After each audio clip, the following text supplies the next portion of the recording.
الصلوۃ والسلام معراج کا تحفہ لے کر امت کی طرف آئے. نماز، اب یہ نماز کیا ہے جس کی ہمیں پرواہ نہیں. یقین جانے ہم نماز کو کھلواڑ سمجھتے ہیں، مذاق سمجھتے ہیں. کم از کم حسینی بے نمازی نہیں ہو سکتا. اس کائنات میں سب سے مقدس وقت اہل بیت کا ہے، انہوں نے قربان کر دیا. اس دنیا میں سب سے مقدس خون اہل بیت کا ہے، وہ انہوں نے قربان کر دیا، اللہ کی راہ میں بہا دیا.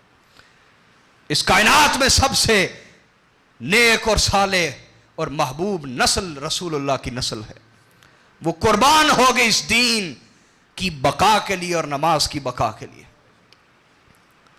ہم کون سے عذر اور بہانے لے کے پھرتے ہیں؟ خدا کی عزت کی قسم، ہر وہ بہانہ جو نماز سے دور لے کے جاتا ہے وہ شیطان اور شیطانی اور دجالی وسوسہ اور خیال ہے. وہ شیطان کی طرف سے، وہ رحمان کی طرف سے نہیں ہے. جو نماز کے قریب کر دے، خدا کے قریب کر دے، جو نمازوں کی سجدوں کی لذت عطا کر دے، وہ عقیدہ حسینی عقیدہ ہے. اور جو نمازوں سے دور کر کے نماز پڑھنے والوں کا بھی مذاق کرنا سکھا دے، وہ یزیدی عقیدہ ہے، وہ حسینی عقیدہ ہے. بولیے، حسینی عقیدہ ہو سکتا نہیں. میرے آقا صلی اللہ علیہ وسلم نے فرمایا، توجہ فرمائیں، توجہ ہے آپ کی. حضرت ابو امامہ روایت کرتے ہیں، آقا علیہ الصلوۃ والسلام نے ارشاد فرمایا، حضور نے فرمایا، ایھا الناس انہ لا نبی بعدی ولا امۃ بعدکم، میرے بعد کوئی نبی نہیں آنے والا لوگو، نہ تمہارے بعد کوئی امت آنے والی ہے. الا فاعبدوا ربکم وصلوا خمسکم، خبردار اپنے رب کی عبادت سے غفلت نہ برتنا، پانچوں نمازوں کی پابندی کرنا. وصوموا شہرکم، رمضان کے روزے رکھنا. وادوا زکاۃ اموالکم، اور اپنے اموال میں سے زکوٰۃ ادا کرنا. کیسے؟ گھٹے گھٹے نہ، فرمایا طیبۃ بہا انفسکم، خوش دلی سے اللہ کی راہ میں مال خرچ کرنا. واطیعوا ولاۃ امرکم، اور جو تمہارے رہبر ہیں ان کی اطاعت کرنا. تدخلوا جنت ربکم، اگر تم نے یہ سارے کام کر لیے تو تم اپنے رب کی جنت میں داخل ہو جاؤ گے. میری بات سمجھے کہ نہیں؟ نماز اسی طرح میرے آقا نے فرمایا، حضرت عبادہ بن صامت روایت کرتے ہیں کہ آقا علیہ الصلوۃ والسلام نے فرمایا، خمس صلوات افترضہن اللہ تعالی علی عبادہ، 5 نمازیں اللہ نے اپنے بندوں پر فرض کر دیں. آقا نے فرمایا، من احسن وضوءہن وصلاہن لوقتہن، جس نے ان کے لیے اچھے طریقے سے وضو کیا اور ان کو ان کے وقت پر ادا کیا. واتم رکوعہن وسجودہن وخشوعہن، اور رکوع کو اچھے طریقے سے کیا، سجدوں کو اچھے طریقے سے ادا کیا. یہ نہیں کہ ایک سجدہ سے اٹھے نہیں اور دوسرے میں چلے بھی گئے، نہ، یہ نماز کی چوری ہے، نماز کی چوری. صحیح طریقے سے نماز پڑھی. وخشوعہن، اور اس میں توجہ اللہ کی طرف رکھی نماز میں. کان لہ علی اللہ عہد ان یغفر لہ، تو اللہ تعالیٰ اپنے اوپر یہ وعدہ ذمہ لے لیتا ہے کہ میں نے یہ وعدہ اپنے اوپر لے لیا، میں اس کی بخشش کر دوں گا. اور جو ایسا نہیں کرتا تو اللہ کے یہاں اس کا کوئی وعدہ نہیں، چاہے تو بخش دے چاہے نہ بخشے.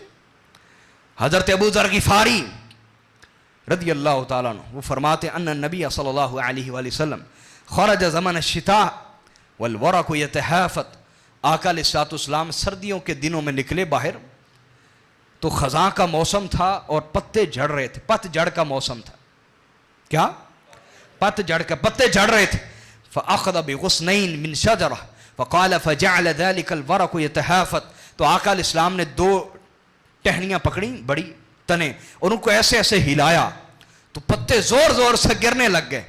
آقا علیہ الصلوۃ والسلام نے فرمایا، یا ابا ذر قلت لبیک یا رسول اللہ، کہا اے ابو ذر، تو کہتے میں نے کہا حضور میں حاضر ہوں، غلام حاضر. قال ان العبد المسلم لا يصلي صلاة يريد بها وجه الله فتحافت عنه ذنوبه كما يتحافت هذا الورق عن هذه الشجرة. کہ ابو ذر، جب تو آقا علیہ کوئی بندہ اللہ کے حضور نماز کے لیے کھڑا ہوتا ہے اور اس کی نیت اللہ کی رضا ہوتی کہ اللہ مجھ سے راضی ہو جائے، تو اس کے گناہ بھی یوں جڑتے ہیں جیسے پت جڑ کے موسم میں درخت کو ہلانے پر پتے جڑتے ہیں. نماز اسی طرح میرے آقا صلی اللہ علیہ وسلم نے فرمایا، حضرت امام حسن مجتبیٰ علیہ السلام روایت کرتے ہیں، کہتے ہیں آقا علیہ الصلوۃ والسلام نے فرمایا، نماز پڑھنے والوں کو 3 درجے ملتے ہیں. کتنے؟ پہلا تتناثر الرحمت علیہ من قدمہ الی عنان السماء، جب وہ نماز پڑھتا ہے تو اس کے قدموں سے لے کر آسمان دنیا تک رحمت اس کو ڈھانپ لیتی ہے.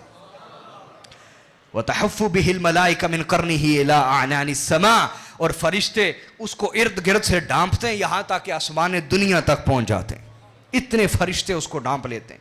اور تیسرا فرمایا وَيُنَادِ مُنَادٍ لَوْ عَلِمَ الْمُنَاجِ مَنْ يُنَاجِ مَنْ فَطَلْ، اور فرمایا تیسرا یہ کہ ایک ندا کرنے والا ندا دیتا ہے اور کہتا ہے کاش یہ نماز پڑھنے والے کو پتہ چل جائے وہ کس سے باتیں کر رہا ہے، وہ کس سے باتیں کر رہا ہے. اگر اس کو پتہ چل جائے یہ یہاں عمر گزار دے، نماز سے سلام نہ پھیرے، سلام ہی نہ پھیرے، عمر یہاں گزار، اگر اس سے خبر ہو جائے کس سے باتیں کر رہا ہے. یہ نماز ہے میرے بھائیوں.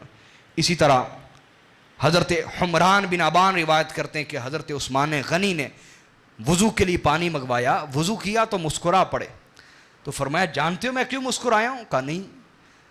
کہا رسول اللہ صلی اللہ علیہ وسلم نے وضو کے لیے پانی منگوایا تھا، وضو کر کے آپ مسکرائے اور پوچھا جانتے ہو میں کیوں مسکرایا ہوں؟ ہم نے کہا نہیں یا رسول اللہ اور اس کا رسول بہتر جانے.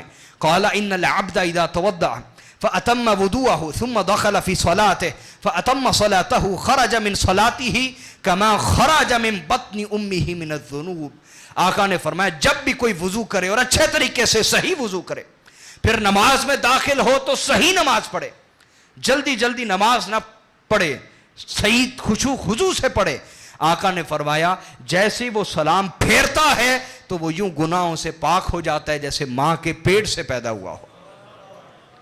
نماز تو میرے بھائیو جہاں یہ نماز پڑھنے کے درجات ہیں وہاں نہ پڑھنے پر سزا بھی ہے. میرے آقا نے فرمایا بندے اور اس کے کافر ہونے کے درمیان ایک ہی فرق ہے، وہ نماز ہے. نہیں پڑھتا تو کافروں والے حال پہ ہے، پڑھتا ہے تو مومنوں والے حال پہ.